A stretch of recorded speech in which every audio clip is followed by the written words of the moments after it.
This session is called Design in the European City, and it is, if you think of the way Dalibor worked as a kind of Baroque concerto coming out of the trivium for words and out of the quadrivium for images, the design studio was led mostly through design, although obviously a lot of discussion. And we've organized this so that it goes chronologically.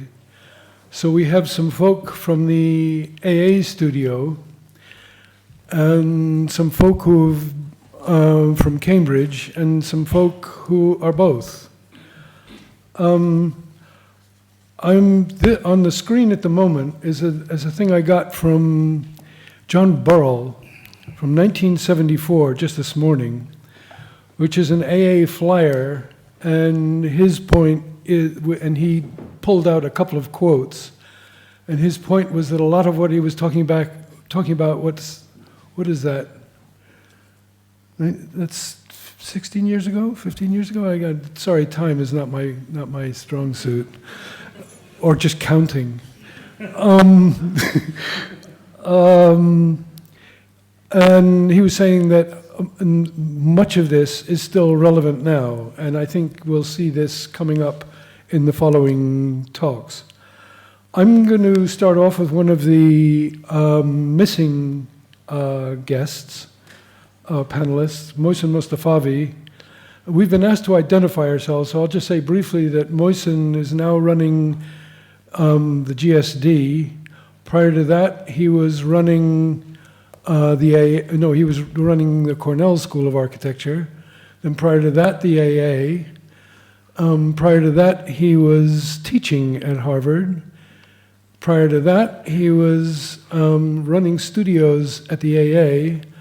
And prior to that, or in dialogue with that, I was unbelievably fortunate to have a second-year studio in Cambridge comprising myself, David Leatherbarrow, Mohsen, and Robin Evans. Sort of a golden age. Okay, this is Mohsen. And it's brief, so I'm just going to read it. For Dalibor. My relationship with Dalibor was never of a singular nature. He was not just a teacher, and I the student, and later colleague and friend. Our interactions and work together are a complex hybrid of all the qualities associated with these designations and more. And yet I was not alone in that regard. Many people had very special personal working relationships with Dalibor. That was what was unique about him. He was a complex person with extraordinary insights and strong opinions. He could astound you one minute with his knowledge of a certain topic, architectural history, philosophy, and the next surprise you with insistence on trying to prove a point even when he knew there was a chance it might be wrong. We've all been through there. It was this passion, this sense of engagement that mattered. He was totally committed, emotionally, sometimes also to the point of being irrational to the things that moved him. But more than anything, it was his wit that helped make him an exceptional teacher, a deeply grounded human being. He managed to be both intellectually rigorous and funny at the same time, with a distinctly black sense of humor. I can't remember many of his jokes, except perhaps one of his favorites about the farmer who comes to visit and brings you the gift of a chicken, which he carefully places, I remember it as a goose, places it under the dining table before asking for your wife in return. For him, this joke was very poignant, a Middle European way of commenting on the nature of certain one-sided relationships and the weight of unreasonable expectations. Being seriously funny in that kind of way, sustained way, requires a particular talent. He loved driving, especially long-distance journeys, which he viewed as opportunities for conversation. We once drove from England to the Swiss-Italian border, where Dalibor had an aunt in a small town that was also the summer retreat of the godfather of dialogical hermeneutics, Hans-Georg Gadamer. Having become friendly with Gadamer in his previous visits, Dalibor was now in the habit of holding extended discussions with a holidaying philosopher. What stays in my mind is the pure pleasure of the conversation, the reference to the ideas of the great master at the end of the journey. Dalibor taught me the importance of thinking of architecture as both architecture and philosophy. When I first met Dalibor, I was genuinely surprised by his breadth of knowledge, not just of architecture, but of continental philosophy, history, and music. How could someone living in pre-68 Prague be so well read on phenomenology or know so much about Romanesque architecture? This goes back to some of the stuff we were just talking about. I suppose human beings have an incredible capacity for creativity, however scarce the resources. During the 70s, England was not really part of Europe, and it seems a lot of people still think of it that way. But Dalibor brought with him the European perspective on the study of architecture in the city, a perspective deeply influenced by surrealism and the situationists on the one hand, and by phenomenology and hermeneutics on the other.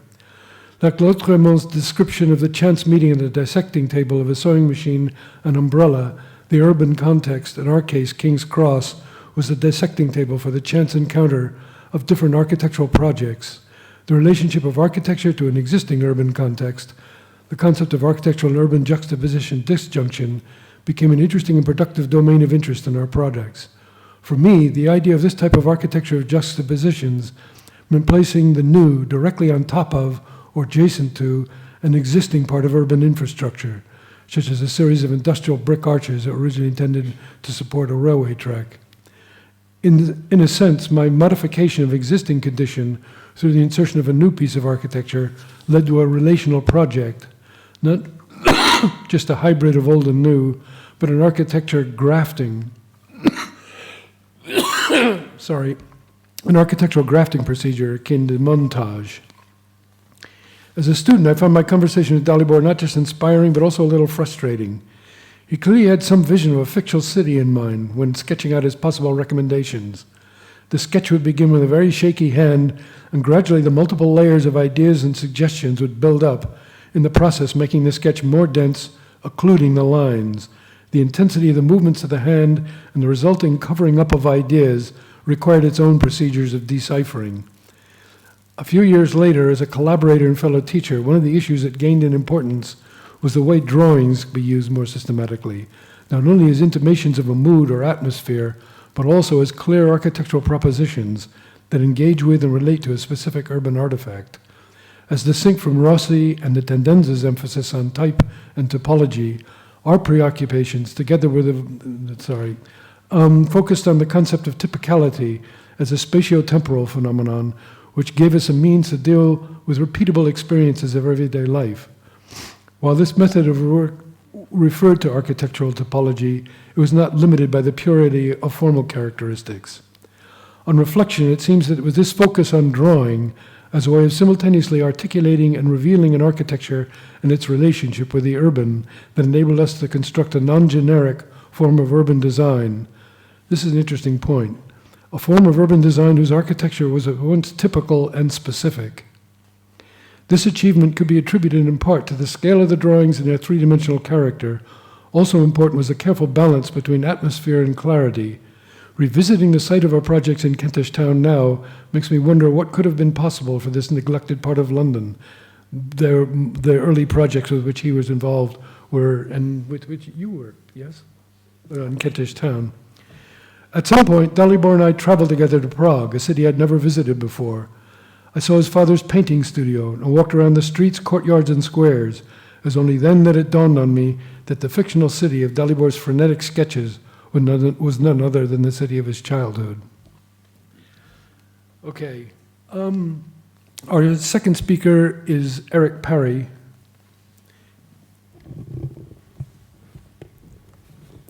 Thank you. Well, I think I'm just going to reinforce some of Moisen's words in a way, but it is really the thinking about the relationship between the city and the studio that I'll emphasize a little.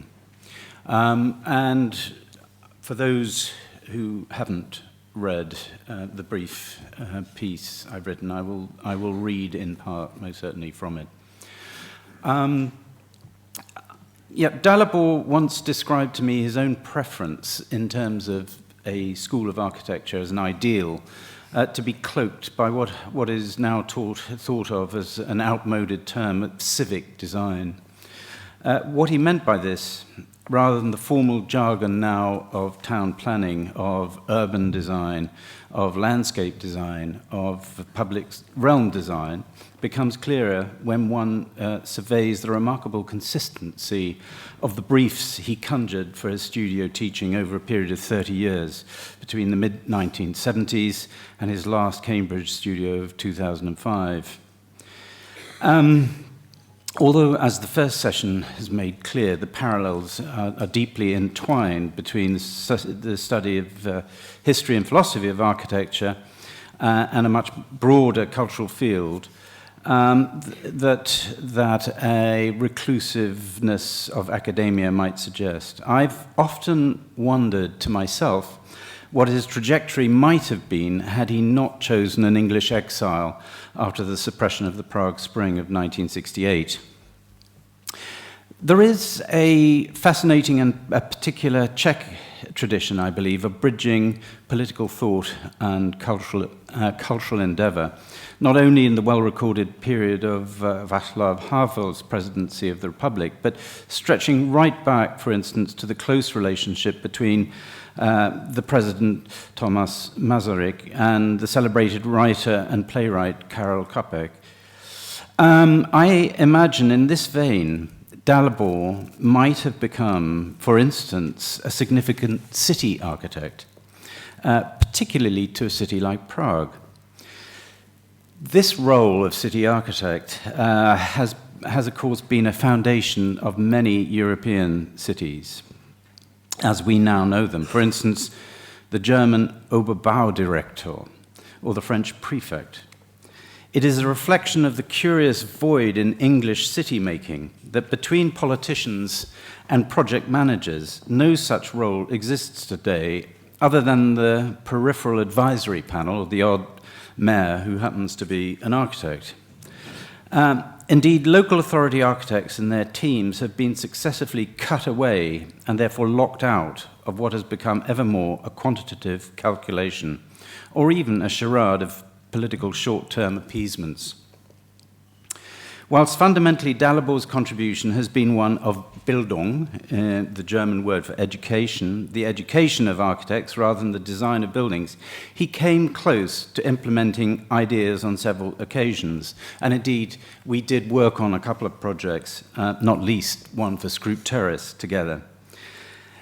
By example, I never passed London's Limehouse Basin without thinking of the 3 years study of that place by successive Cambridge studios and lament the outcome of the planning inspectors, because it did become a cause célèbre, decision at the public inquiry in favor of the mediocrity and privatization of the developer's application and the Seaford scheme, which can be seen today.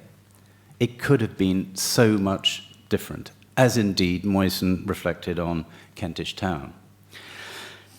The AA was an important place for Dalibor in the development and honing of his well-established thinking about city-making, particularly once studio teaching had moved from the 50th thesis project to units led by small teams of teachers sharing, at least on paper, a common theoretical platform.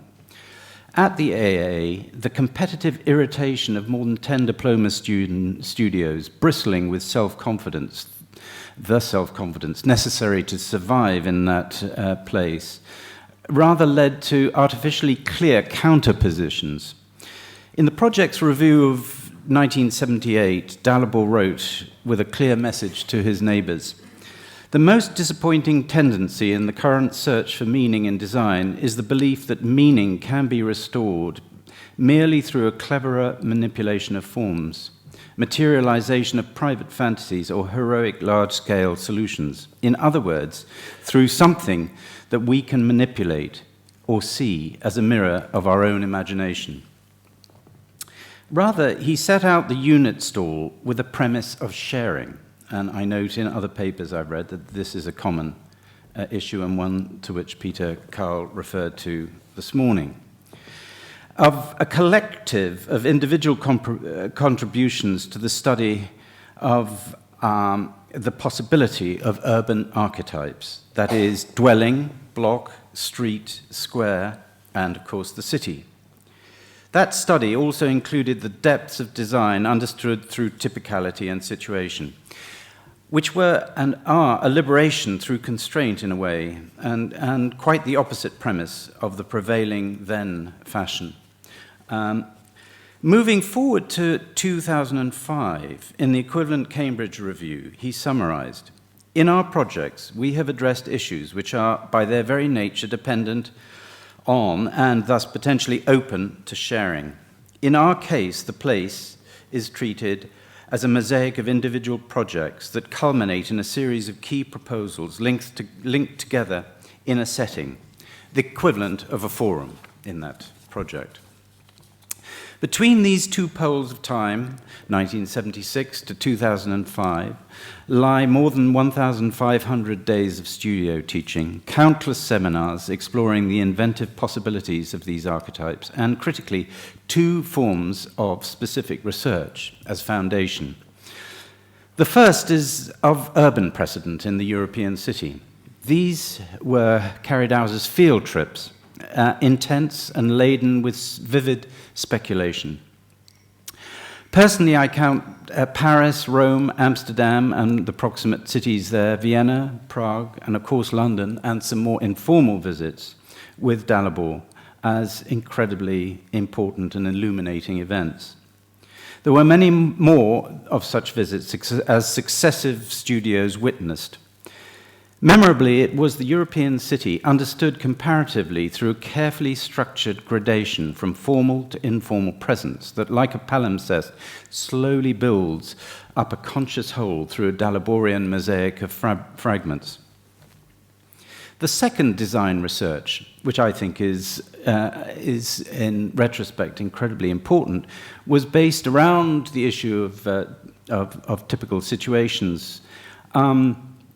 And they were shorter preliminary projects, often a particularly treacherous individual rite of passage, to reveal the depths of those situations opposite to the intended direction of the major collective projects to follow.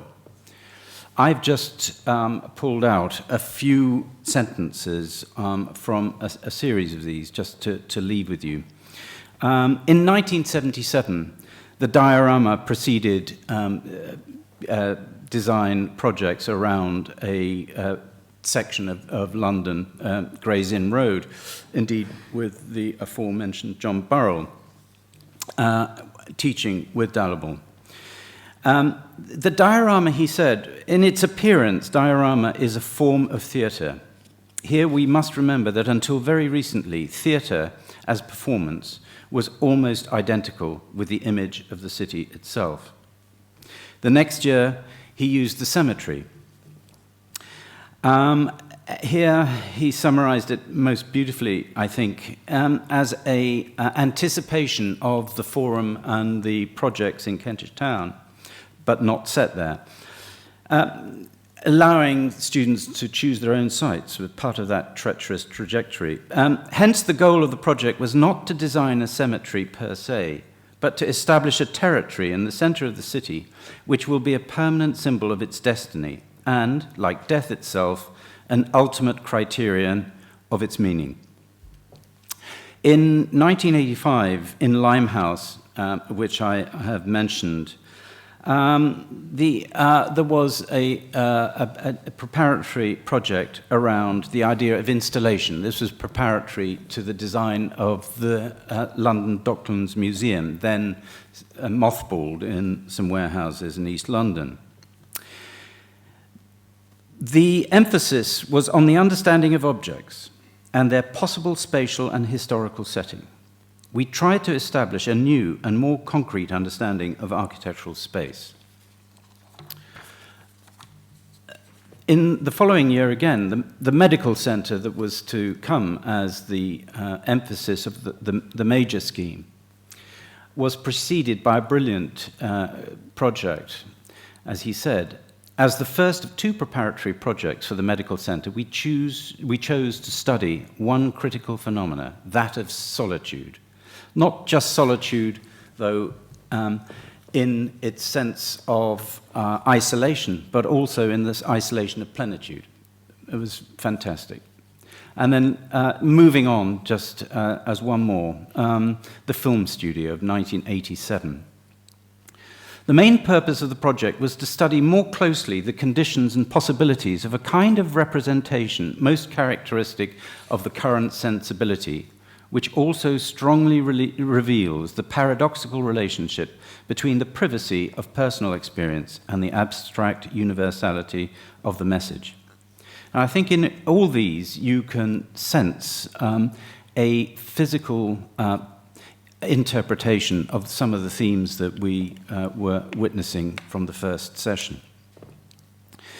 These projects were effectively the means to make available the marvelous in the everyday and to open the formal borders of design exploration to a broad and rich cultural fecundity. Beyond the archetypes previously mentioned, one stands out as a common thread in many of the settings, the urban garden. That is, by reference briefly, the block interior of Kentish Town in two significant manifestations. The vertical gardens of Spitalfields, the river edge gardens of Deptford and Vienna, and very briefly each cleverly juxtaposed within a broader context.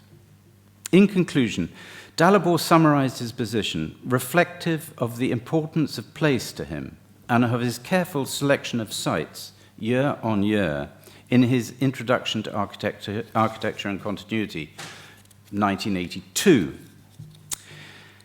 To avoid the meaninglessness of the contemporary city, it is not necessary to search for some ideal order in the pre-industrial past.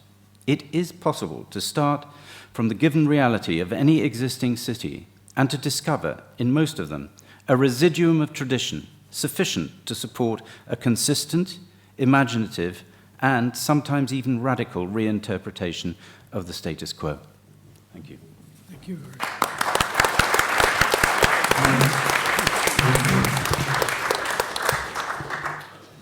Okay, we're now going to hear from two folks from the AA period. The stars of the studios at that point were Greeks and Iranians.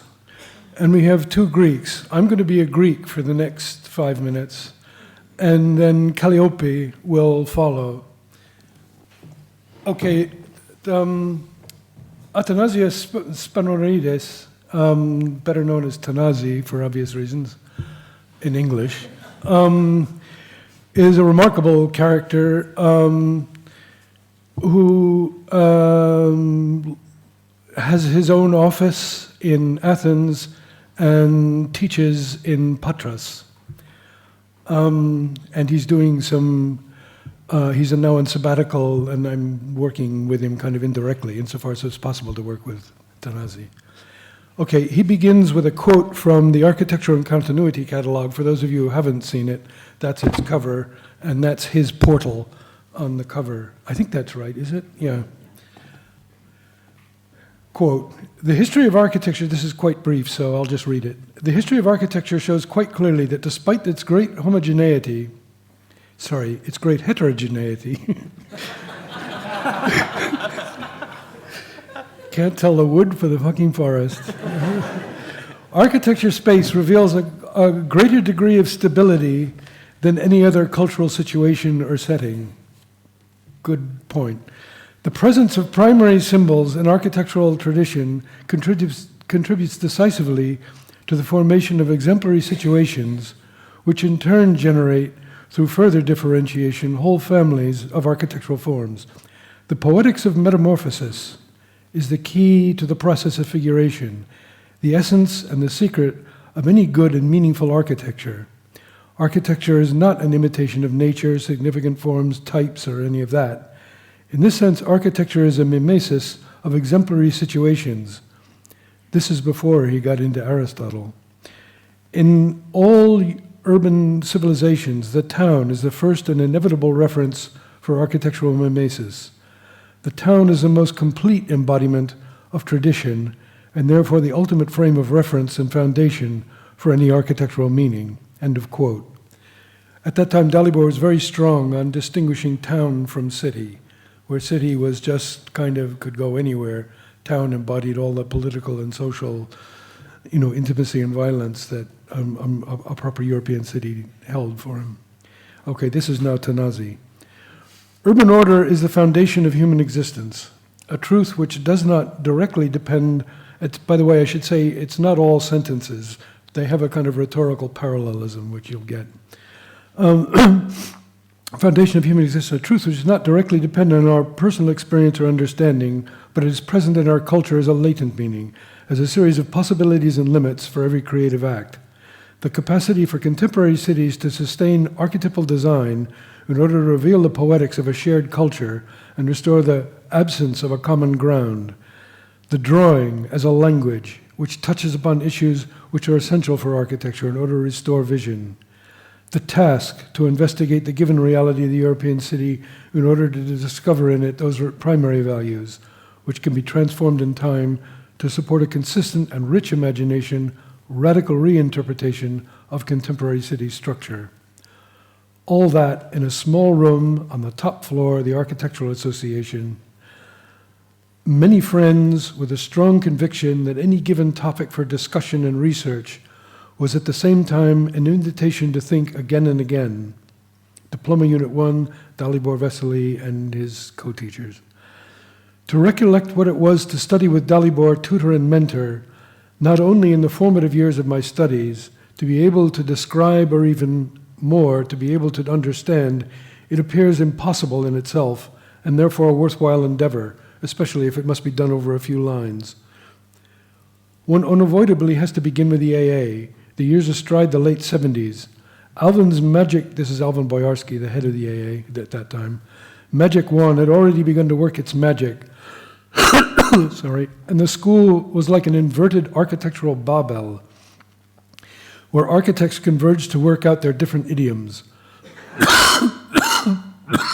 Of course, eventually they would be scattered from here to the earth. Blah, blah, blah. Our conversation and drawing spanned from suprematism, neo-constructivism, this isn't Dalibor, this is the rest of the AA, 50s revival, the architecture of electronic connections, the architecture of congestion and that of the wanderer, drawings of all means, thin black lines on white paper, watercolors etched in ink with ink and pencil, drawings of buildings ready to go on site, clean drawings, scruffy drawings, conceptual, abstract, detailed drawings of all kind. This is the climate of the AA when the teaching of Dalibor broke ground. Teaching is the word one would use after nearly 40 years have passed, but then it appeared to be something else. It was more a series of architectural investigations of what Dalibor called exemplary situations.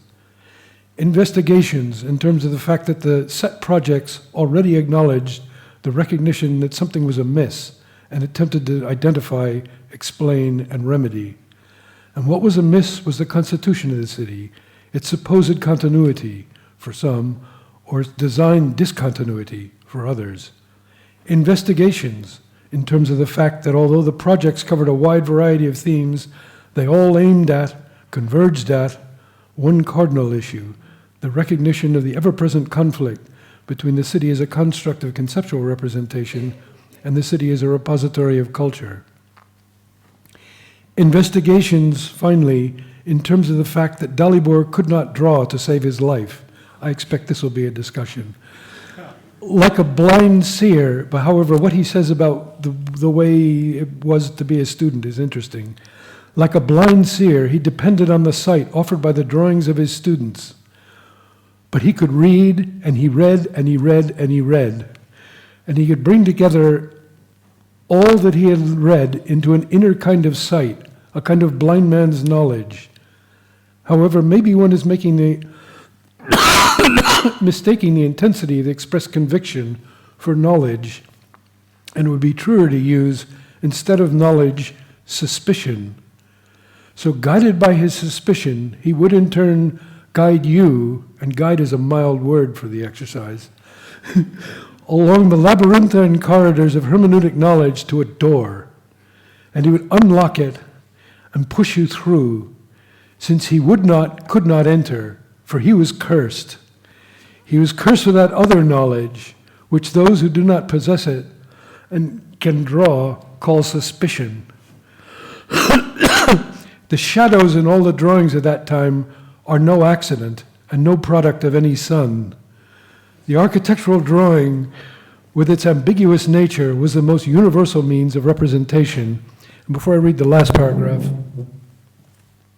here are some drawings of Tanazi, of a garden, and this is for the cemetery. Oh, I see. This isn't what the drawings look like. They weren't originally intended to be like that. As for the object of those investigations, the exemplary situations, they are those urban structures, such as a street, the city center, the house, the garden, and the block, that have traveled with us from the past to the present and have thus acquired the difficult wisdom of time. The collected wisdom, exemplary situations, have incorporated into their form and thus become present as phenomena incarnate. As such, they're open to interpretation in space and time through drawing. Somewhere, I think, lays the connection, and they're the teacher. That's Tanazi.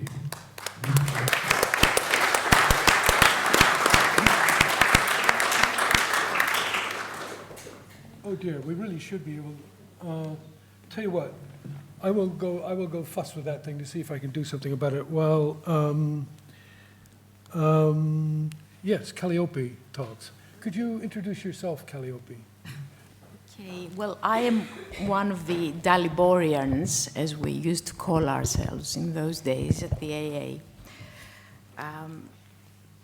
The unit, as you already heard, was mostly Persians and Greeks, and we thought we were fighting the Persian wars amongst ourselves when we were debating things at the AA bar, where all things were happening in those days.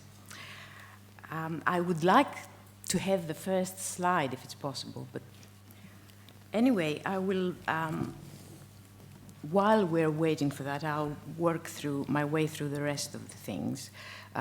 We worked separately and as a group.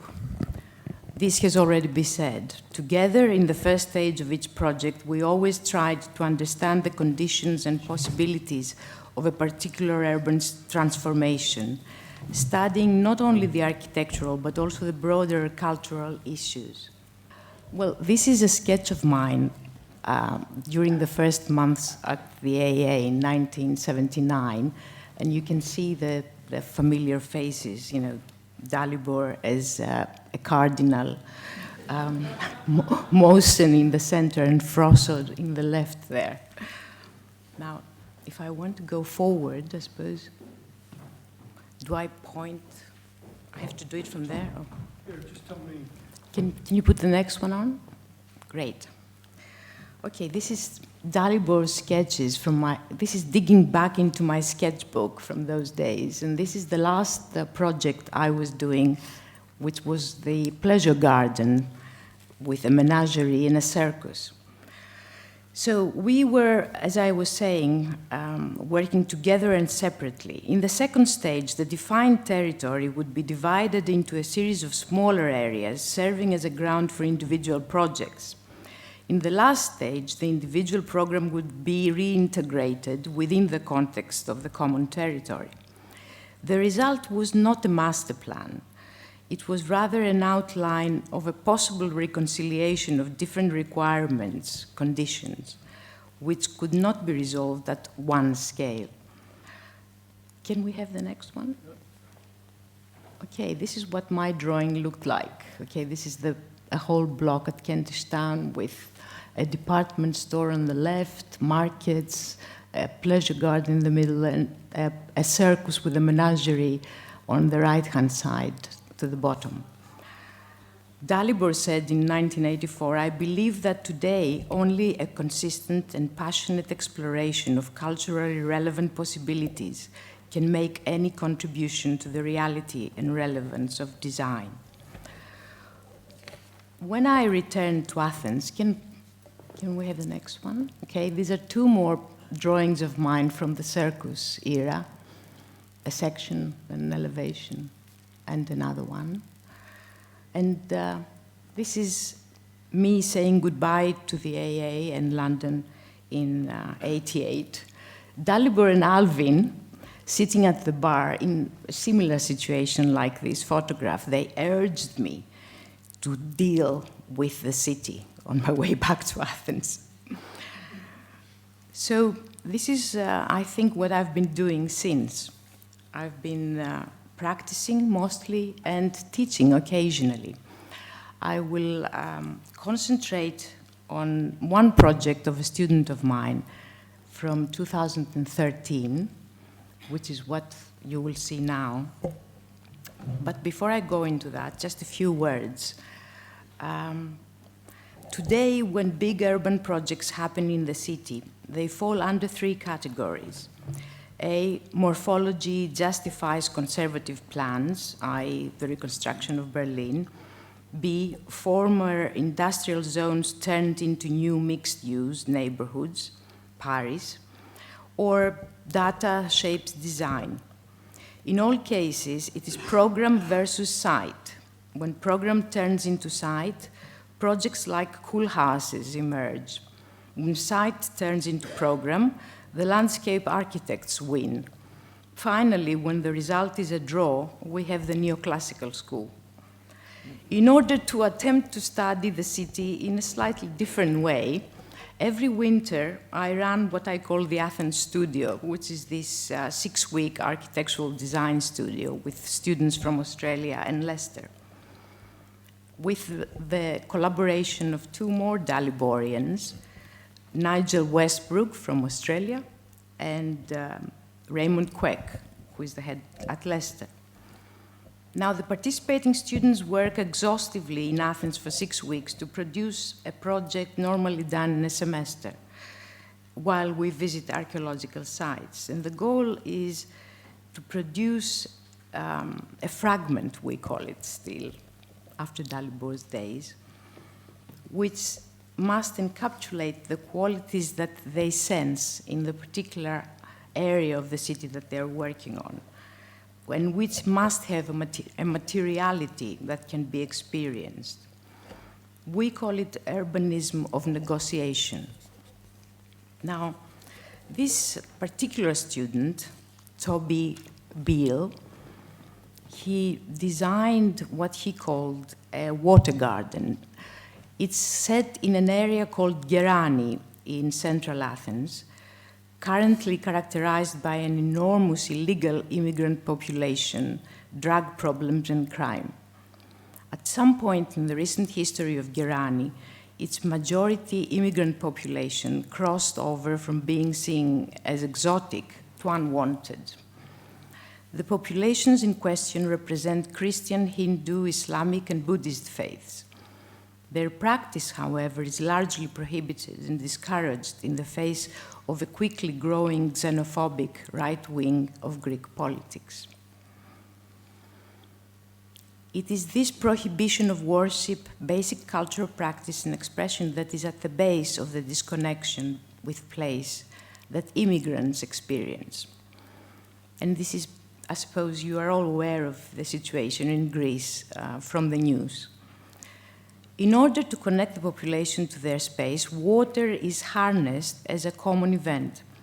Water is an ever-present element that defines the daily life of all the ethnic groups in question.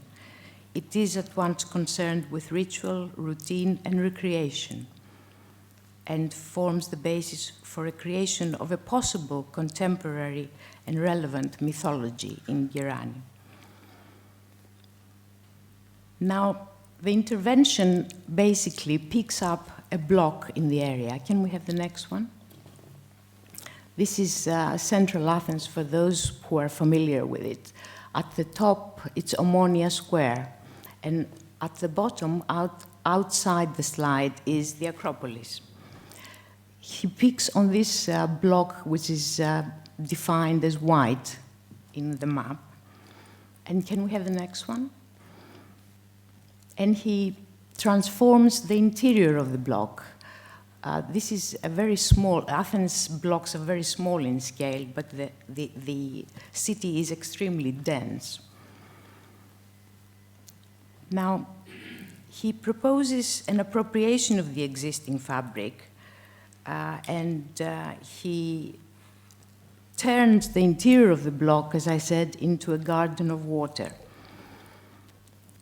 Structures have been created to facilitate tasks associated with routine, ritual, and recreation. They are designed to be non-specific.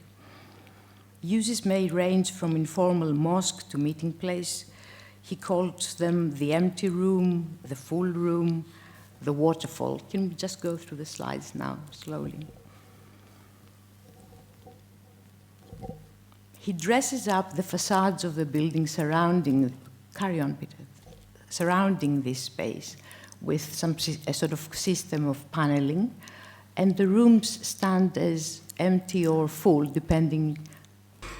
So the space gets transformed according to the weather conditions. When it rains, the rainwater is collected and the place gets used for pools or for simply children's playing pad pools.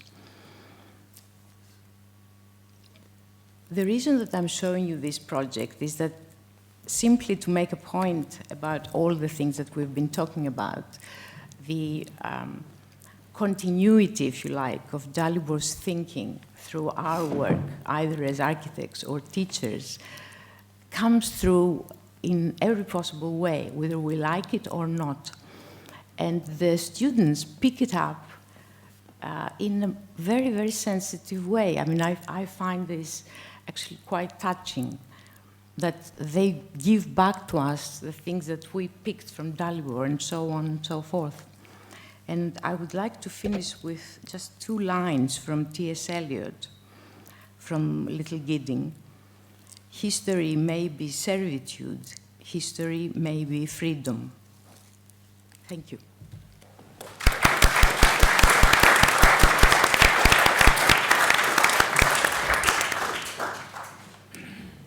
Thanks very much, Calliope.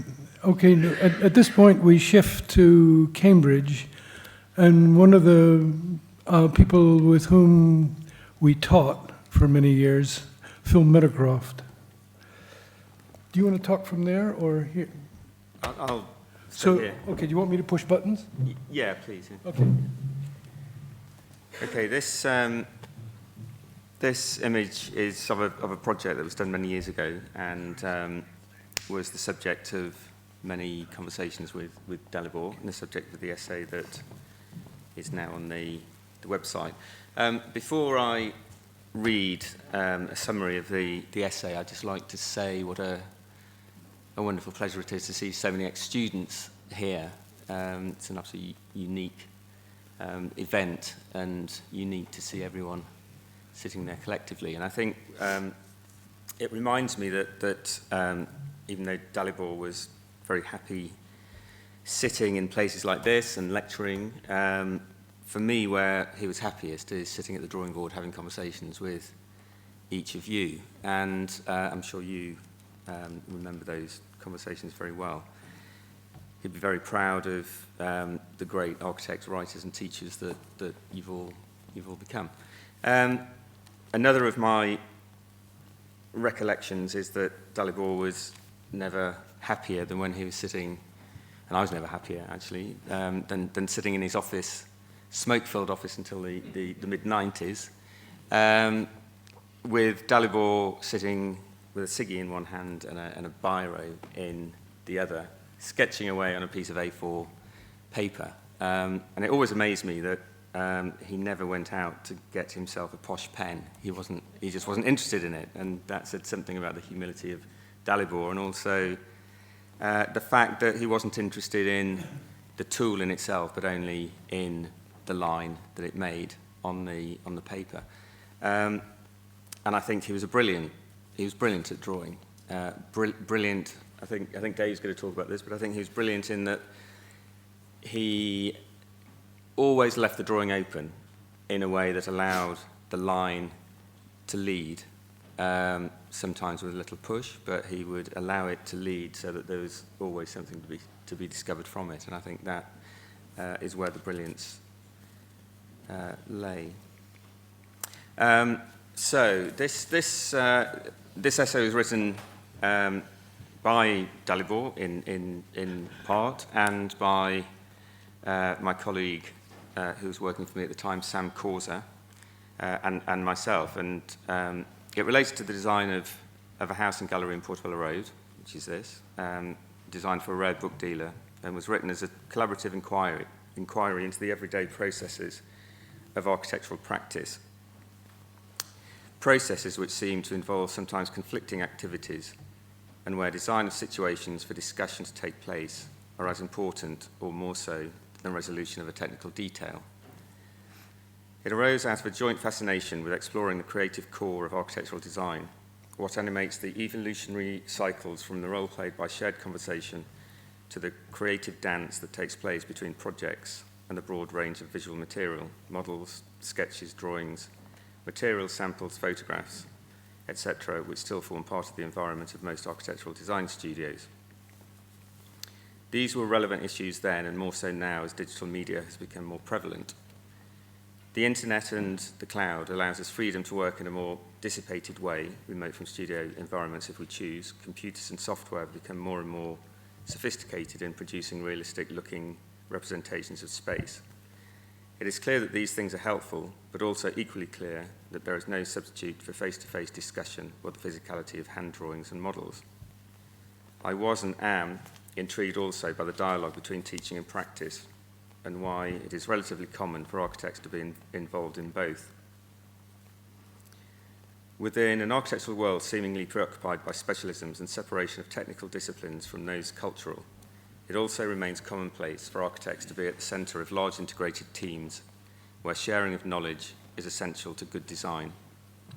What lies behind this, and why is it important? Our essay, Creative Intelligence in Architecture, focuses on these issues and explains the importance of dialogue as essential to relating design to its wider cultural context. It explains that architecture is a synthetic discipline within which the various specializations should be recognized as contributions to a common culture which they all share. The synthesis arises from a collaborative dialogue, a synthesis of fragments brought together from the wide circle of people who influence the project, from the client to local people, planners, politicians, engineers, quantity surveyors, manufacturers to craftsmen on site. The intelligence of the project is the accumulation of all their individual intelligence, knowledge, and skills, along with their own common and individual cultural experience. The main setting where the synthesis occurs is the design studio, where the various disciplines can be integrated through discourse, which moves from the more general to the more specific aspects of the project. This is a movement which builds from our collective understanding of typical or paradigmatic situations, in this case, what we commonly understand a house to be in terms of typical activities and scenarios, such as sleeping, eating, entertaining, playing, study, conversations, to the particular inflections which are informed by the world of the client, site, topography, and context. Through sequences of research, discussion, mapping, sketching, and presentation, the design process assimilates the world of the client, which infuses the dialogue with other disciplines and decisions about material, ambience, character, and identity.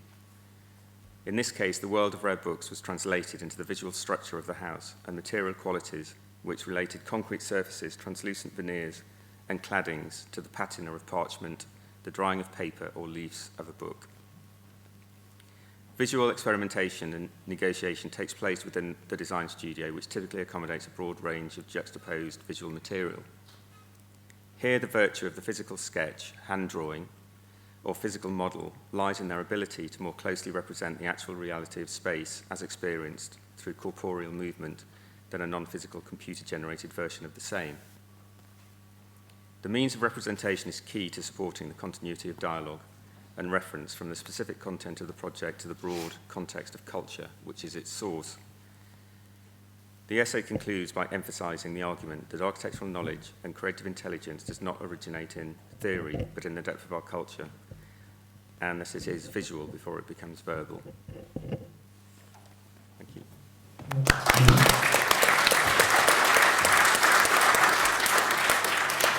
Apologies, I think I was supposed to be going through these while you were talking. Possibly, it doesn't matter. I think that's when you were talking about skins. Yeah, actually, if you go to the next one, I'll just add something. Yeah, this is just a detail of a concrete, cast concrete retaining wall, and it was a poorly made joint in the concrete that when we saw it, it just reminded us of the Norfolk landscape that the client inhabits and was brought up in his childhood. So that's an example, I think, of the discoverability in architecture and how difficult it is, on the one hand, to leave the process open to discovery, but secondly also that understanding the client's history in this instance just gave us a particular orientation to make a decision on site that we wouldn't have done otherwise.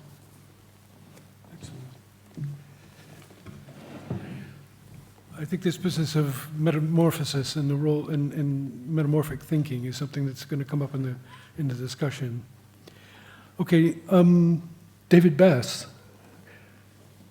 you going to talk from there? Do you have images or? I have 3 slides. Can I do the buttoning? I sense you're all feeling, oh no, another paper that's going to be read. I wrote a piece called Architecture, Laughter and Animals for this conference, a tribute beyond words to Dalibor Vesely. You can read that on the website. I'll just read the first 2 sentences of it because it opens up a couple of things I wanted to add to what I thought might be missing in the conference. And then I'll go on to talk about what it was like to be in the Studio One in 1984 to 1985 and what it has given me for the rest of my life. So those first 2 sentences are, I knew I was doing something right whenever Dalibor laughed at my work. His wide repertoire of laughs provided a finely calibrated language of architectural comment. And I'm sure we all share those memories of kind of deep laughs, guffaws, suspicious titters, and so on. And this is all to sort of say that there was a lot that Dalibor meant beyond simply the words that he's so well known for uttering.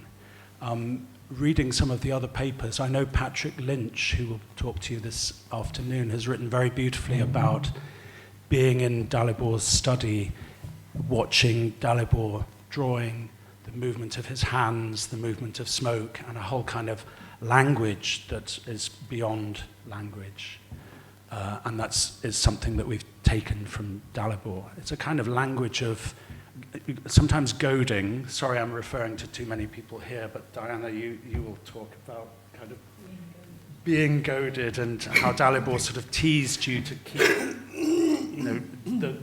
the essential goal in sight in your work. And a sense of sort of encouragement that Dalibor gave. The animals in that essay that you can read at your leisure, but that you won't hear now, involve certainly the horses that animate the second project that I'll show you, student project from those days. We're looking at the right one. No, keep it like that. Oh, that's great. Calliope, it's interesting to hear you mention the menagerie. There's also Adam Robarts' very famous Lair of the Honey Badger project from, I don't know when, late 80s, early 90s. Beautiful piece of work involving animals. And I... You would know what date. 89. Well, this is architectural history for you. Joseph, take note. And there was something about the...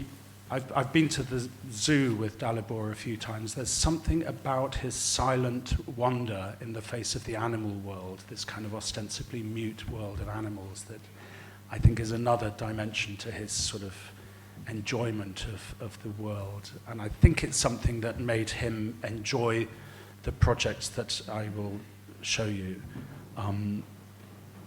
The first project comes from 1984, and it was a preliminary project. One of these projects that Eric has said is so sort of accurately poised to prepare you for the major investment of time in the studio. It was for Trinity House, which is the charity that deals with shipping, navigation, and all sorts of issues of maritime protocol and welfare. And to demonstrate well, it is an example of the diversity of approaches that was prevalent in the studio that year, that was run by Dalibor, aided by Peter Carl and Eric, and a Peter Waldman, who was visiting from the States as well for a month or so. I decided, given it was a given room that we had to convert into a kind of a place for, you know, masks, pantomimes, showing of kind of museum of naval kind of navigation instruments, a multifunction room. And I decided that I should make my own maritime map. So it was kind of slightly harebrained, but I took Rimbaud's poem, Le Bateau Ivre, the drunken boat, and translated the letters into numbers that generated coordinates, and this all sounds very process-driven, and there was even a mechanism for generating ellipses that came just out of these ostensibly random numbers.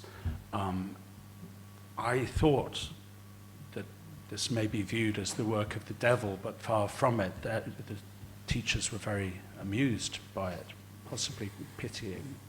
But actually what came about was a territory, and it's interesting that Peter says that a floor can be a sea. You know, I took the floor to be a sea because I floated the outline of this room, again using random numbers, onto this floor. And it generated all sorts of possibilities, including a gradation from a southern light-filled area to a northern area full of books. There was a fortuitous double line that became a kind of path for two kinds of orrery, you know, astronomical models to traverse the room across. And it gave everything that one needed for a really satisfying project, even if I say so myself. But there was something about this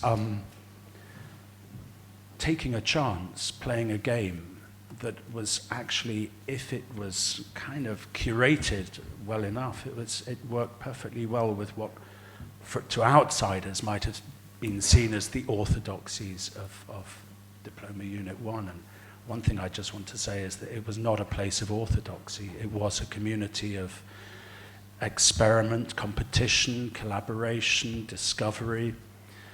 The second project, if we could go to it, was building on the previous year's studio, a year which I missed because with Peter Beard, who's not here, and Robert Wood, who is, I was in Harvard on the exchange. But the previous year, the unit had developed a kind of forum of political buildings in Limehouse. There were various uses also for the viaducts, which are now the DLR, the Docklands Light Railway, but that didn't exist then.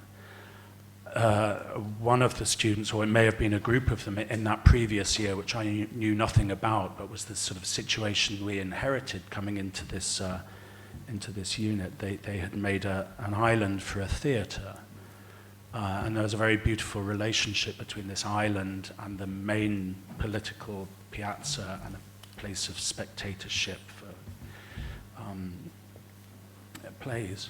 The brief we were set was actually on a site, and it's on the approach road, which runs virtually north to south, the approach road to the Rotherhithe Tunnel. It's now, there's some kind of 10 a penny, well, probably, you know, 1 for £2 million flats built along this site now.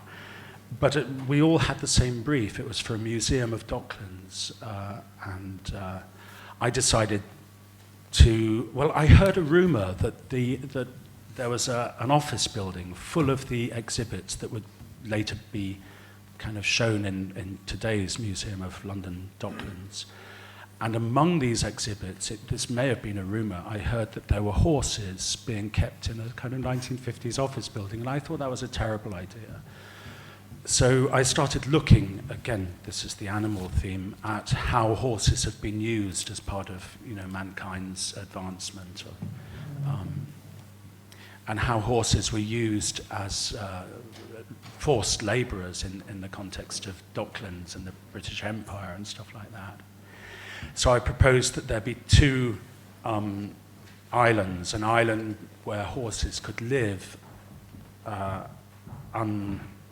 undisturbed in the middle of Limehouse Basin, and an island where they would perform in a kind of public spectacle, almost a kind of repeated practice, where they would perform on the winches and the dockland equipment that they used to, or their forebears used to perform on. The building, therefore, was a processional walkway between these two islands. Again, and this may have been because, I had a sort of my own hinterland as a bass player, ridiculous given my surname, I know, and a bass player with sort of destructive tendencies.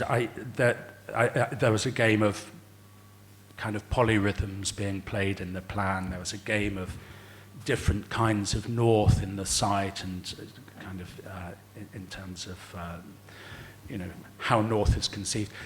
All of which gave me a field of play to operate in, and to generate a lot of moves for this kind of unfeasibly large, straight building. So I played those games. Dalibor suggested that we kind of sink some pieces of machinery in the basin to rust. He called them, I think this is after André Breton, poissons solubles, more animals. That's what we did. And there's this, this is the main building, which is the walkway, and there's all sorts of games there. But it was a wonderful experience, and a lot of what I was working there resonated with the work I was doing on Benedict Reed, the kind of the late Gothic Mason architect who worked in Prague, and I was studying that with Dalibor for my dissertation.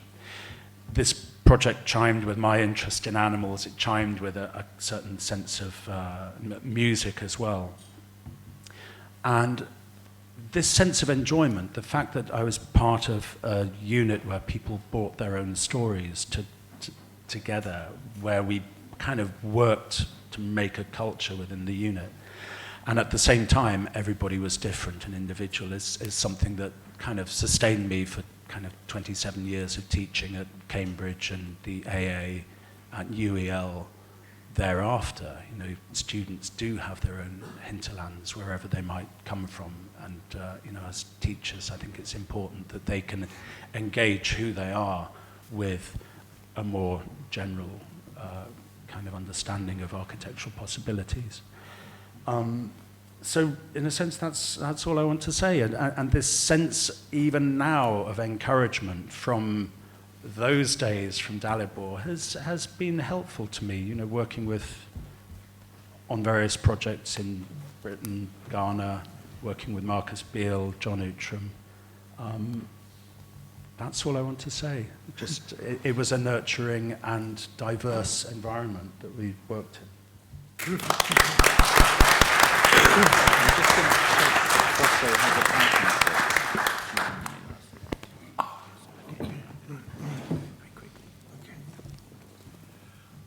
We missed the last picture. No, we didn't. Did you see the horse walking? Yes. I was afraid you were going to not point to me, so I took the liberty. God bless you. Yes, and we'd like to hear now from Chris Frost, who was teaching at Kingston for years and is now in Birmingham. I was going through the, is that better? Going through the archives on my computer, and I found my letter in support for Dalibor Vesely nomination for the Annie Spink Award in 2006. And it seemed to me rather sobering just to start at that point, when, I'll just read a couple of paragraphs. It is sobering to reflect on what real education should be about.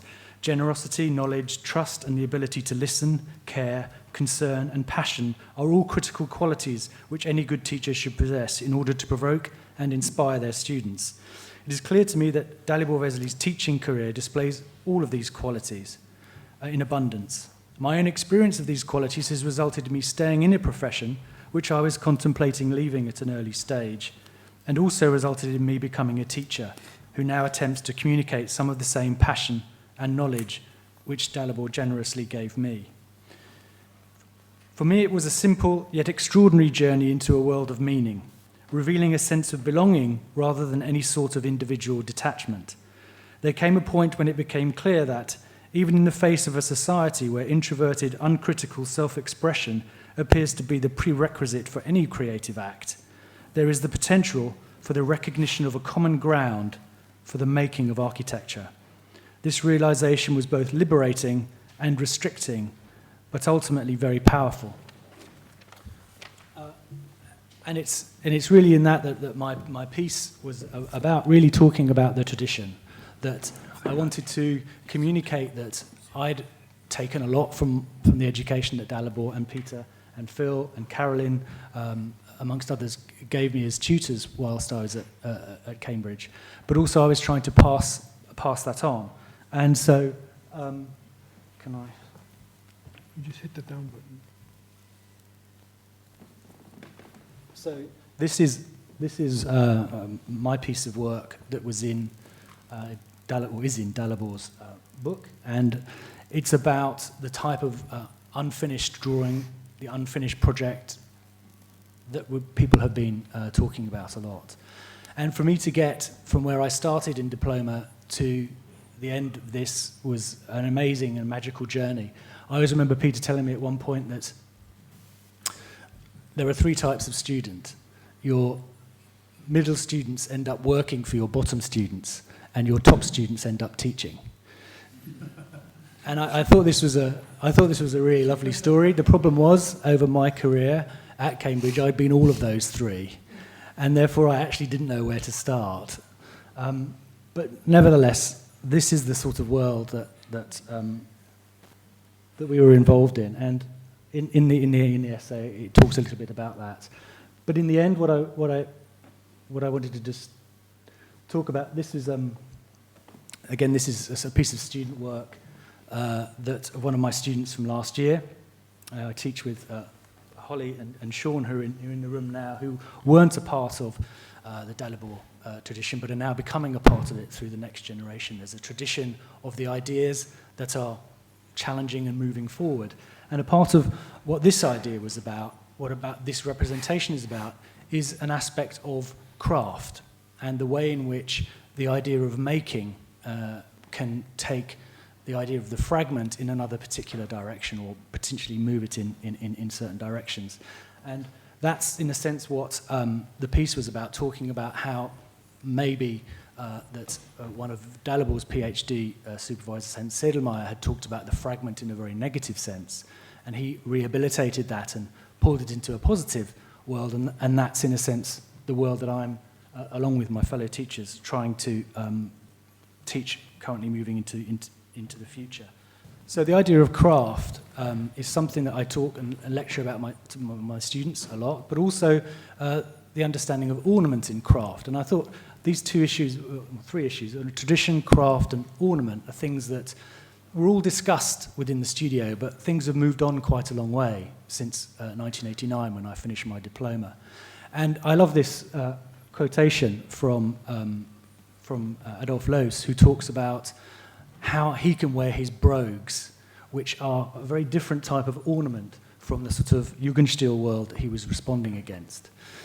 And that I'm not sure many people thought they'd see an Olgiati image of an Olgiati building at a Dalibor Vesely conference, but nevertheless, the reason why I'm sharing it, I mean, there's obviously things that we can talk about in terms of its reference to Roman houses and a whole series of other issues. But what I'm interested in is the concrete. I was interested in the way Phil talked about errors in concrete, and this is, in a sense, talking about craft at the other end of the spectrum. That one of the ways in which we might reconsider now an understanding of ornament may be taking Adolf Loos's understanding of ornament through craft, the fact that if you look at a piece of formwork, the amount of craftsmanship in a good piece of formwork is amazing, but it's hidden in the same way that it's hidden in a shoe without the ornament on it. And this image, which is an image on the site, begins to explore that it may be, in terms of one of the other things that ornament was discussed with the studio, and there is no ground for a community of ornament. There's no way in which we can maybe understand ornament going forward, that actually if we understand it as the craft of making, or an expression of the craft of making, maybe there is a way in which we can understand that going forward. So all of these ideas are a part of what I took from the studio. As David said, it was a studio of individuals. It's amazing that they've got us all in the same room together, really, because we are a diaspora of introverted and explorative and individual creative people. And it's a fantastic opportunity to be here amongst you and to share some ideas of where I think some of the ideas that I've taken forward can move going forward. Thank you.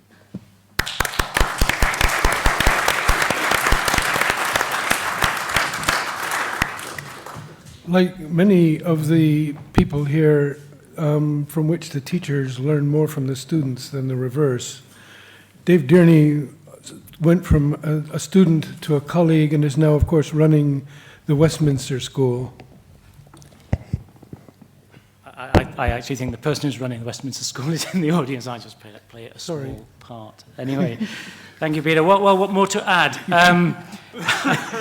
Harry is up there somewhere. Oh, there he is. Yes. But I contribute to Harry's world now. I've written a small piece. It's freely available. Download that. I'm not going to read it, but look at how I can contribute to, humbly, with all humility, to the way in which we can remember Dalibor. I think it needs to be reinforced, the kind of sheer capacity of Dalibor to inspire, really, and the deep creativity that was within both his academic thinking, but also his capacity to translate that rigorous research into the visual life of the studio. And, you know, there are very, very few great teachers in the world. And when you meet one, you'll always remember them. And, of course, Dalibor's not here, but those of us who were taught by him, who had the privilege of being part of those intense exchanges, will always remember the capacity of Dalibor to teach. And the essence of that capacity lay in the deep creativity that was within him. And yes, you know, none of us draw like Michelangelo, but it would be to misunderstand the meaning of drawing to assert that Dalibor couldn't draw. Dalibor drew beautifully because of the capacity and the proximity with which he engaged with the material life of what the words were, and that moment of materializing the ideas and was eventually articulated in this sort of philosophical texts really came through in the sort of first moment of those drawings, whether it was a biro or the, I mean, when I walked into his room, because he knew I could sharpen pencils quite well, he'd sort of display his sharp pencils and so on, just to make sure that, yeah, but so whatever it was, he never let me see the biro too much, but whatever it was, you know, the visual was incredibly important. And for me, that remained the sort of quintessential moment of an education that continues to inspire and is a kind of kernel of my creative life, as I'm sure what we've learned from Dalibor is for many of us. I think Dalibor would be the first to say, however, that the special role he played was not as an individual.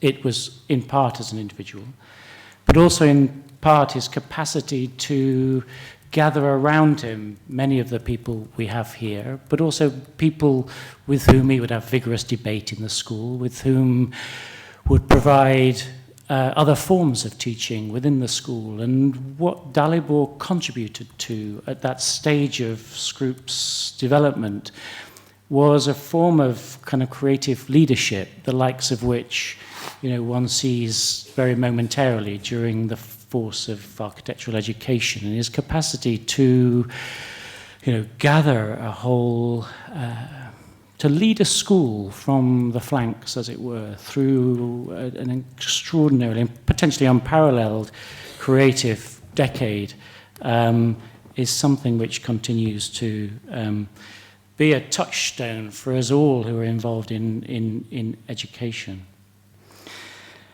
I think what I'd like to say a few words about, building on the sort of piece I wrote, would be what we did in the studio, the stuff we did, and we drew. We drew and we made and we made and we drew and we drew and we redrew. And we kind of didn't know much of the time what we were drawing. The drawing, you know, was a kind of a journey of being almost constantly lost. Because as soon as your drawing was kind of going well, Dad would come up and say, well, it looks pretty good, but, you know, it's not even until 30. Try turning it upside down and see where you go from that. And, you know, it's kind of surreal absurdity, but what it did was constantly challenge what the drawing could show you. And Dalibor didn't teach me to draw. I mean, people like Peter Sparks taught me to draw and the techniques and so on and so forth, and to be forever grateful for that. But what Dalibor taught me and many others, I'm sure, to do was to think through drawings, through the doing and the making of drawings, and allow the drawing to reveal something that you couldn't articulate by making an illustration of what you thought you'd understood at that stage of the reading and so on, but allow you to immerse yourself in the world, the sort of the kind of material world, the paper space, as it were, because it was kind of paper in those days rather than screens, and allow the drawing to show. And he described once, you know, the kind of process of drawing, and he said, you know, you've got to kind of oscillate between the kind of dreaming of just being in the drawing, just the doing of it, and then reflecting. So it's a process of letting yourself go to a place that you're not articulating in your mind, but you're allowing, you know, it's kind of Paul Klee's line that takes a life of its own and animates eventually the drawing itself, so that you're sometimes not in charge. And he was very much aware that in order to push the boundaries of what the studio could do beyond a simple illustration of the ideas that he was at that stage formulating, it demanded this process of almost being lost in the page and in the process of drawing, and then kind of reflecting on it. And sometimes I would take drawings back to him and say, well, you know, what to say, you know, what to say, and you just go away. You knew you had to go away and start again, and so on, so on. But it was redrawing, drawing, and that, in my view, looking at it sort of 20 years ago, really anticipated what is now a well-articulated and established process of valuing drawing or visual work and artifacts in terms of their capacity to be research. And, you know, the drawing as a vehicle to understand something that you couldn't otherwise articulate is something which I think still has enormous capacity, and which was, you know, to generate the life of a studio, and which was certainly how we felt we were doing. You know, there was no language to established at the time. There was no, you know, just, you know, the kind of emphasis on certain things and so on. The light was terribly important, but the visual language was something to be discovered, to be challenged, to turned upside down, to be remade again, turned into models, and so on and so forth, and so on. And there were certain ways of thinking that it embodied. You know, it took, for example, an understanding that any one orthographic projection or way of drawing or view of a particular place wasn't in its fullness a kind of representation of what it was to perceive that space. It wasn't a sort of a deep representation or a full representation of what it was to be in any one space. You know, to be in here, I kind of know what's behind me. I'm kind of aware of the history of this place. I have my own associations and so on and so forth. And the reciprocity between the various horizons, both kind of temporal and physical, visible, non-visible, visual and acoustic and tactile and non-material, and so on, that come together in a sort of a seamless way in the sort of field of horizons that it is to be in a space, was a kind of starting point for us to understand the thinness of drawing as illustration. It really wasn't telling us anything about what it was to be in a space. You compare a plan of a street or an elevation to the experience of a street, and you quickly understand that the capacity of more complex drawings which are, if you like, I don't know, all perspectives together, all horizons fusing into one. That gives you perhaps a sense of the capacity of the visual world, which artists and filmmakers and so on and so forth are constantly working with, and which the techniques that you have now as kind of students, as creative practitioners, can take far beyond what we were working with. But we were working with, for the first time, I think, Dalibor did generate these composite drawings as a sort of an idea of kind of bringing key elements together, which show both the visual world and the non-visual as a kind of composite arrangement, beyond which were kind of key ways of structuring primary and secondary space, and the permanence and the relationship of light and its movement against the continuity of the natural world and all of that kind of stuff was sort of an invention of Dalibor's, and one can see that still hugely pertinent in so much of kind of representation that today's what distinguishes the much of the graphics that come out of architectural studios today to what was happening then was the dimension of discovery that was happening kind of 20 years ago, and the ability of Dalibor to push you beyond your limits, to realize what you'd done was not quite as good as what you could explore tomorrow and so on. And that circularity of a world and the school of the culture of the school as a whole that allowed that culture of research to be in the studio, actually. The capacity of the studio not to be this, and I come from a perspective now of, fighting for space and that sort of thing. But the capacity of the studio not to be this space that's kind of booked out, timetable, but to be this locus where the linchpin is about discovery and allowing the students the freedom, which has been touched on earlier, to get it wrong as much as they get it right, and it's the kind of questions that they're addressing that's as important as the final set of drawings. And that capacity to live with the risk has been challenged to the point of invisibility in contemporary architectural education.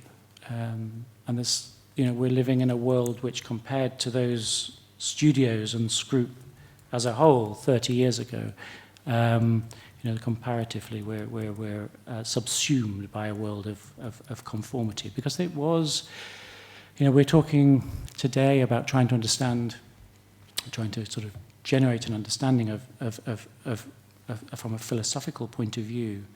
But we really do need to balance that with this freedom, with the creative depth, and with the huge courage of the generations of young designers, which were simply inspired by that human capacity of this man to generate that kind of spark of inquiry and courage that stays with a generation of students throughout their life. And I'm sure there's many people here who that would kind of resonate.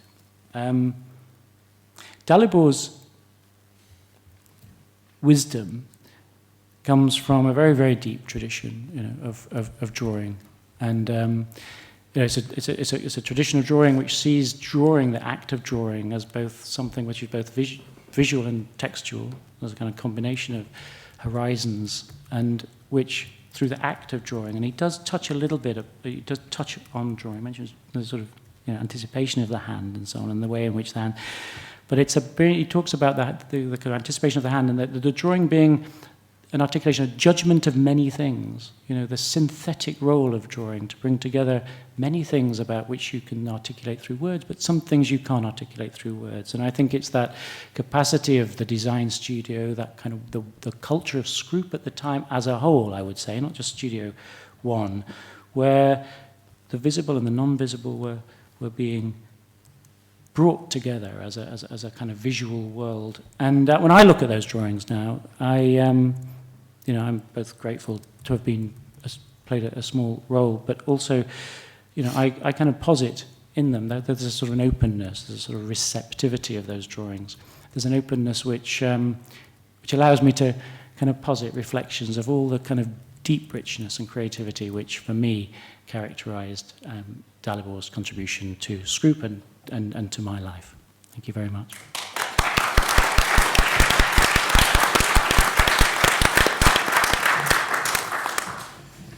And our last speaker this morning is Diana Perrotin. I've had these flashes of recognition as everybody else has been talking, that I think I was actually in the second year studio that Peter taught with Moyson and David Leatherbarrow and Robin Evans coming to do crits all the time, which was a fantastic year. And when Eric was talking about the Limehouse project, I was thinking, yeah, I actually have a drawing of Eric's in my portfolio of that medical centre. So various flashes of recognition. But it was not long before Dalibor died, in 2011 and 2012, that I was teaching with him at De Montfort in Leicester. And that's just before Raymond Queck came to Leicester. It was when Dave Durney was running the Leicester School, and Dalibor and I were teaching on an MA in architectural design that Dave had set up. The students on that course came from all over the place. They came from Riyadh in Saudi Arabia, Misrata in Libya, Xi'an and Beijing, Kiev, Nicosia, Ho Chi Minh and Hanoi, I don't know if I can say this one, Ouagadougou in Burkina Faso, The Hague. They came from various other cities like Leicester itself, Cambridge. Cities that, in a way, all had their different levels and different varieties of conflict. And Dalibor would come to Leicester every other week and chat to the students for 3 or 4 hours. He was chatting to them about the city, about architecture, about history. As I saw it, he was chatting to them about life. And he drank coffee with them, he smoked outside in the drizzle with the smokers, and then he would accept their help back into the room, which was our base for this course. It was one of those lovely rooms with kind of mineral fibre ceiling tiles and Teflon-coated vertical blinds.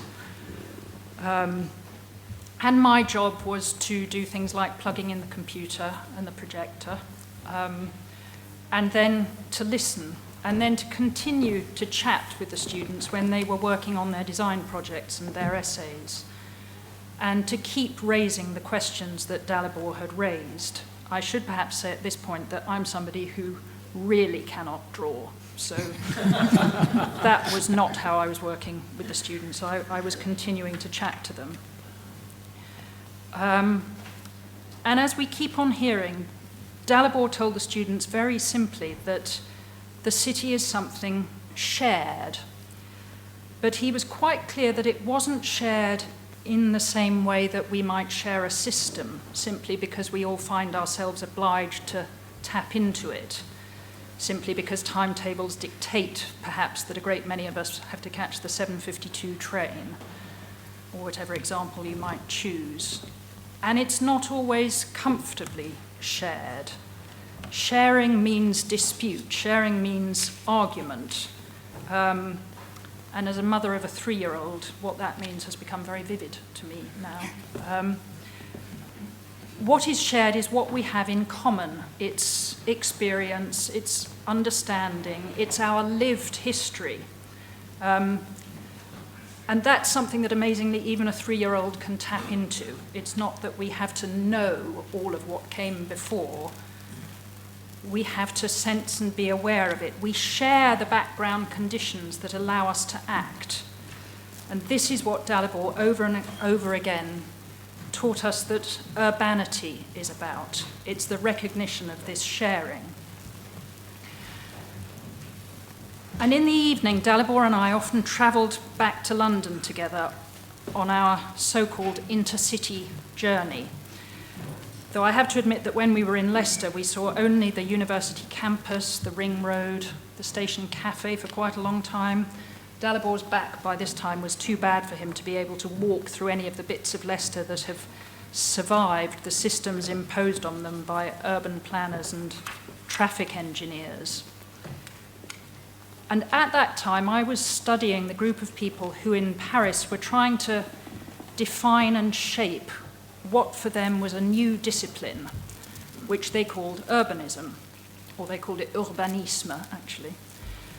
This is in the 1910s and 1920s. I was trying to find out more about the urbanism that Le Corbusier railed against so very loudly. Le Corbusier got at them for being too timid. So for an hour or so on the train, Dalibor would tease me. He would tease me about my interest in Monsieur Bonnier, who's one of the architects, both literally and figuratively, of the new urbanisme, who taught at the École des Hautes Études Urbaines, which was founded in Paris in 1919. And he would tease me about Monsieur Poète, the historian who headed the Bibliothèque historique de la ville de Paris, which was rebranded to become the home of the School of Advanced Urban Studies in Paris. And he would say, "How is your Monsieur Bonnier today? And why do you spend so much time in his company, his and Monsieur Poète's? You could be chatting to people who are so much more interesting, so much more full of wit, so much more convivial." And I did know that Dalibor had a point about these so-called friends of mine. I did realize that people who were more sparkling, however flawed, might be more insightful, less dogged.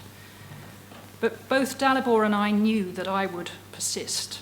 So his provocation was intended, I think, to make me think very seriously about why I was studying these people and their work, and about what kind of mode of involvement with the city they could reveal. He wanted me always to remain aware of why it might be important to care. And I also knew that sometimes, in the end, Dalibor would have a grudging respect for those of us who grimly, doggedly get on with establishing this or that backstory. It's not deep enough to call it background. And he was just trying to make sure that I didn't get lost in a morass of trivial facts, which is something I'm very capable of. Dalibor's most merciless teasing was reserved for my relationship with Louis Bonnier. That's what that slide was, if you could.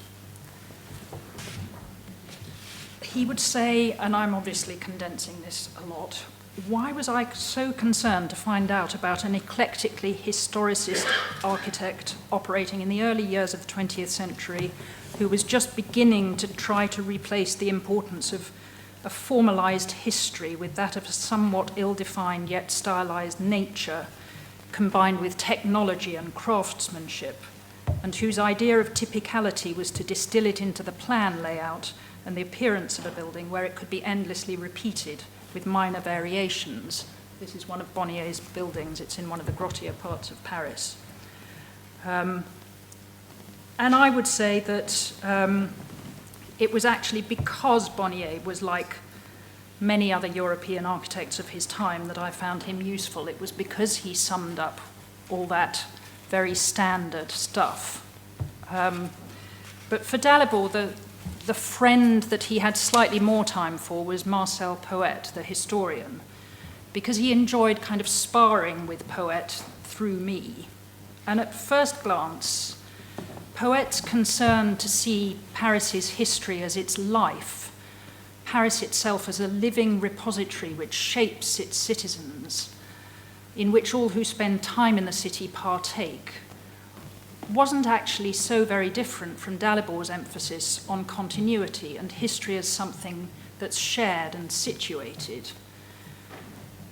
Again, superficially, Poète's suggestion, and Poète was borrowing from Bergson, that change to the being that is Paris is brought about both by intellect and by instinct, both wittingly and unwittingly by those who constitute it, might seem related to Dalibor's interest, borrowed from Aristotle, in different modes of knowing.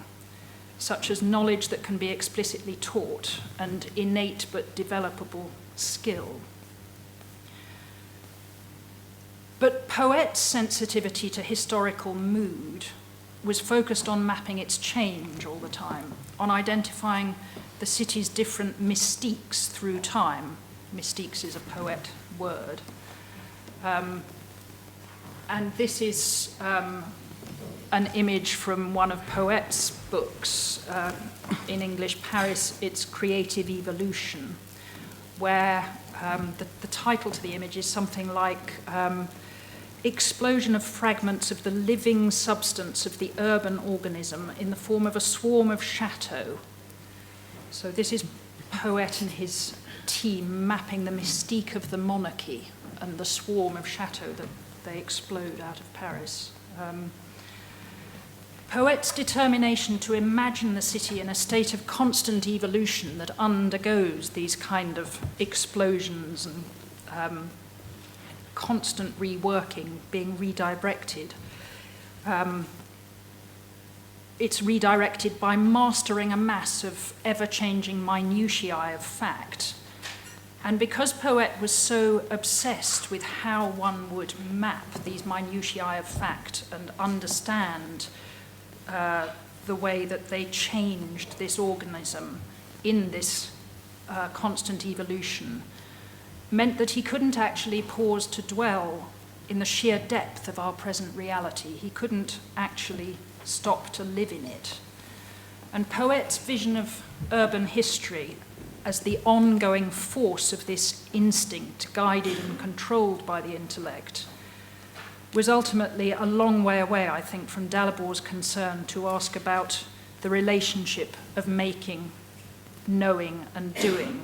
Because what Dalibor was ultimately trying to emphasize was the collaboration between what we learn through practice, through experience, and how we act. So if Poet's city was a constantly changing, consciously self-organizing organism, Dalibor's was the manifestation of the latent shared conditions, that of course is his phrase, that enable us to act as ethical beings. In Leicester, Dalibor occasionally showed the students a slide of a miniature by Jean Fouquet from the 1450s, and Dalibor always referred to it as the Parlement de Paris. When I looked it up, I found that it's more usually called the descent of the Holy Spirit upon the faithful. It shows in the foreground a group of people assembled on the left bank of the Seine, and it's that group of people that Dalibor referred to as the Parlement, Paris's Court of Appeal. I haven't done enough looking into this image to know quite where Dalibor got that from, or whether he just wanted them to be a group of people who are engaged in discussion and dispute. Anyway, across the river, the west front of Notre Dame dominates the scene, and from the sky, directly centered on that circle of people, the hand of God emerges, or at least one finger does, unleashing the Holy Spirit and creating ripples in the heavens as they open for this almost imperceptible instant. And you get these devils fleeing to either side. And if Poet had shown this painting, and Poet does show quite a lot of paintings in his books, the images then become part of a kind of high-speed dolly shot in which the fragments of history pile up before him. It would have been just to mention the mystique of religion as it gave way to that of the monarchy, which we just saw before. And then it too would have been eclipsed by, and I'm quoting from Poet here, the scientific outlook tempered by sentiment, and then the evangelism of democracy. For Dalibor, though, it was a moment to highlight the importance of gathering under the sky on a late spring evening, a kind of illuminated moment when dispute and argument might just be opened up to understanding, however fleetingly. Somehow, through his gestures as much as whatever it was he actually said about this slide, which frankly I don't quite remember, he allowed us to see the slide as an image of what he called the primary cosmic conditions in which we all share, the deeper levels of ongoing reality in and by which we coexist. And he allowed us to see that the city, any city, is a place which takes up and perpetuates these conditions. He allowed us to see that as architects or teachers or students or citizens, or really simply just as people, the better we can understand this, the better we can uphold the city's cityness, and the better we can understand its importance as the background to our actions.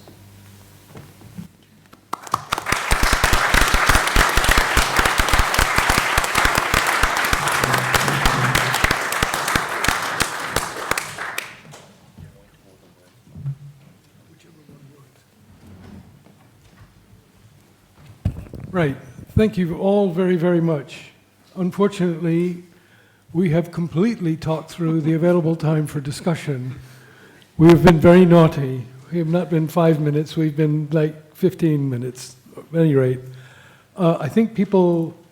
Oh, that's brilliant. I think people need lunch. What I have done is put up a series of themes that came up from the written pieces, which I thought we'd be able to discuss. But since we can't, what I'll do is I'll put it up on the website.